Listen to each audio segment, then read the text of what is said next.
দিতে হবে ইনশাল্লাহ। আসসালামু আলাইকুম ওয়া রাহমাতুল্লাহ। ইসলামী শ্রমিক আন্দোলন বাংলাদেশের হাত ধরে আমরা আসছি ইসলামী মোটর শ্রমিক বাংলাদেশ আন্দোলন। তাই আসলে আমরা যে শ্রমিক, এটা সবচেয়ে আসলে গুরুত্বপূর্ণ শ্রমিক, কিন্তু এই গুরুত্বপূর্ণ শ্রমিকের কোথাও মূল্যায়ন করা হয় না।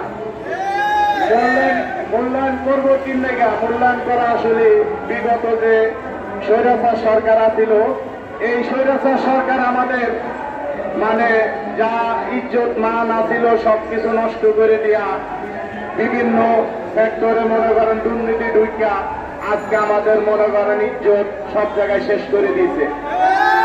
মানুষের শ্রমিকের বেতন দিন দিন বাড়ে, আর আমাদের বেতন বিভিন্ন কোম্পানি 6 থেকে 7,000 8,000 টাকা বেতন দিয়া ওনারা বলে যে আপনাদের সিস্টেম আছে, সুযোগ আছে, ধান্দা আছে।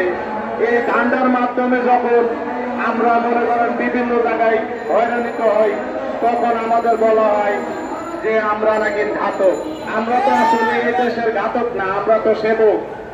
এই সেবক যদি ঘাতক হয়ে যায় তাহলে আমরা কিভাবে এই দেশে এই মনে করেন গুরুত্বপূর্ণ যে শ্রমিক, আমরা যে গাড়ি চালাই মোটর শ্রমিক, আসলে এই জায়গায় অনেক কষ্ট লাগে তখন যখন আমাদের ঘাতক বলা হয়। আমাদের আসলে সবচেয়ে মূল্যবান যদি আমাদের কর্মঘণ্টা নাই, আর আমাদের কর্মঘণ্টা না থাকার কারণে আমরা ঘাতক হয়ে যাচ্ছি।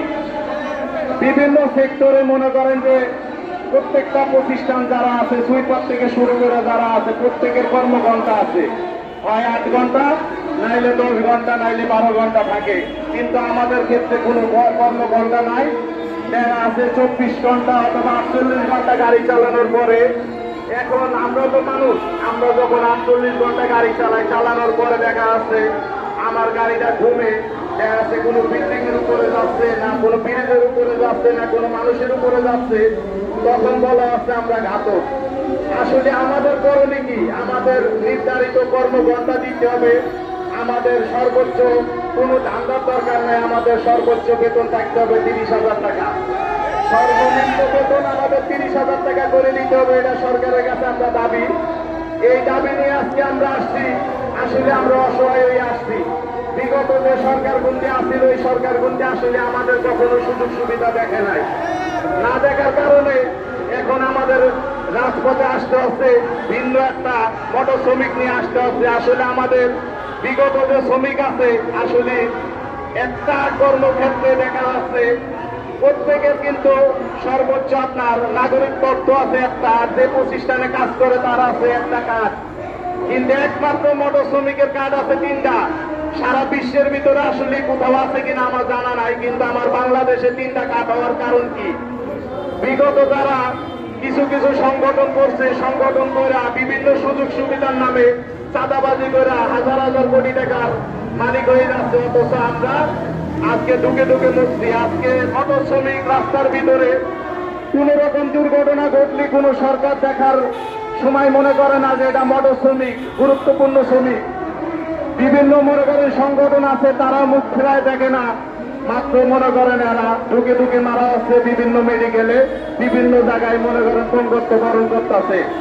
তা আমার কাছে বর্তমান সরকারের কাছে দাবি যে আমার যে কথা গুনতে, এই কথা গুনতে একটু আমলে নিয়ে আমাদের দিকটা একটু দেখা উচিত সরকারের। তার কারণ আমরা এই দেশে সবচেয়ে গুরুত্বপূর্ণ শ্রমিক।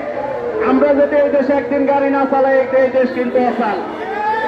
অথচ আমাদের কারণে এই দেশ চলতেছে, অথচ আমাদের কোনো মূল্য নাই কোথাও। এই দেশে আমি মনে করি বিগত 5 আগস্টের পরে পুলিশ আসছিল না, দেশ কিন্তু চলছে, দেশ কিন্তু বন্ধ আসছিল না। কিন্তু আমরা মোটর শ্রমিক যদি না থাকি, আমার মনে হয় এই দেশ তো অসাল। কিন্তু আমাদের অবশ্যই সরকারের গুরুত্বপূর্ণ ভূমিকা নেওয়া উচিত। আমাদের যে দাবি দাবা গুনতি আছে, এই গুনতি আমলে নিয়ে যাবে পাশ করার দরকার আর কি। যাই হোক, এই বলে আমার বক্তব্য শেষ করতেছি। আসসালামু আলাইকুম।